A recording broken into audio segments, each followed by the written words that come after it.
Guys, hari ni kita nak unboxing kotak ni. Tak tahu tapi dia memang datang. Okey, jom kita unboxing.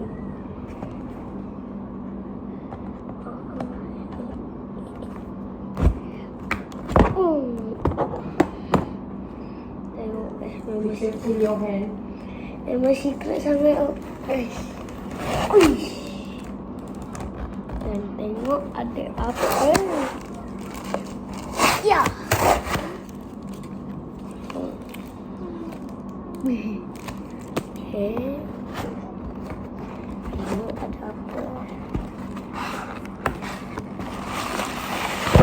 Ada popi dia guys. Ini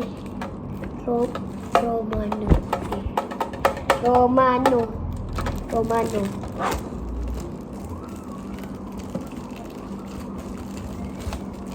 Susah guys.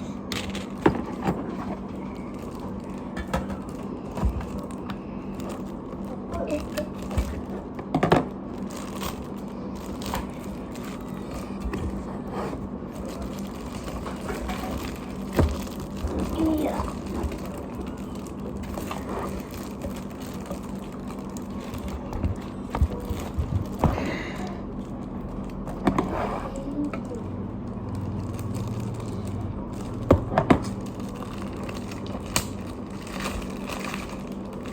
Kalau boleh buka guys. Dan kita keluarkan Romano ni.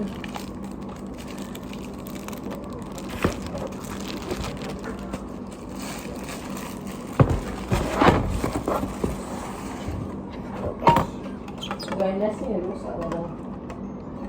Apa nak buka plastik? Susah.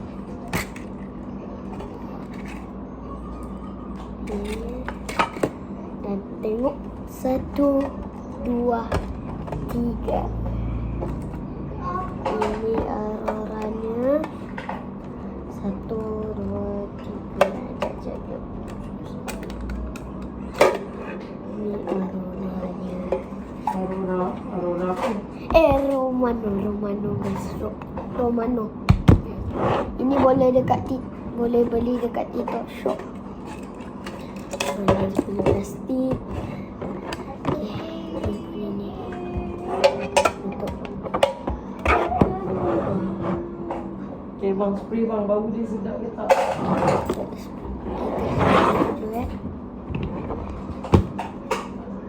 Janganlah halang tin tu tak nampak. Tin tu tak nampak. Galikan tin tu tak nampak. Abang nak spray. Tin tu galikan.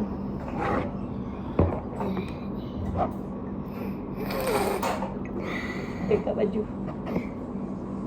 Lagi masuk apa batuk tu. Ini ya. wangi ya guys. Wangi. Itu apa? Korang kena dapatkan Romano ni sekarang. Kalau sedap. Dan sahabat tinggal ke Hak Darren channel. Ding. Bye. Jangan lupa like dan subscribe.